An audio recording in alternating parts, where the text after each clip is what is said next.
Manusia, afrijuli, buka lalu bagi aku. Fa afrajulahu, maka bakal buka lalu bagi Abu Bakar.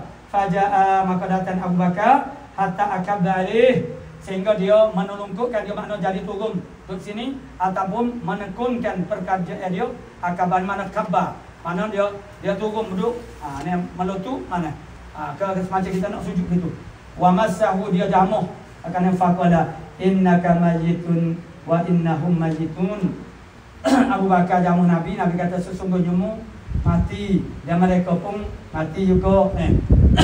Nabi tu manakah? Tu makna Nabi lah. Tu ayat Quran. Allah Ta'ala kita kepada Nabi. Jadi Abu Bakar baca ayat Quran tu. Innaka mayyitun wa innahum mayyitun. Summa qalu, kemudian berkata mereka, ya sahibah Rasulullah, aku bidar Rasulullah sallallahu alaihi wasallam. Qala na'am. Pakat tanya Abu Bakar mati dah korang? Dia jawab na'am. Fa'alimu, mereka bertahulah an qada sadaqa, sesungguhnya mana Abu Bakar tu sudah benar lah dia. Mana Abu Bakar tak tahu. Qalu ya sahibah Rasulullah, wahai sahabat Rasulullah. Padahal mereka pun sahabat Nabi juga. Ayusalla, adakah disemaya ala Rasulullah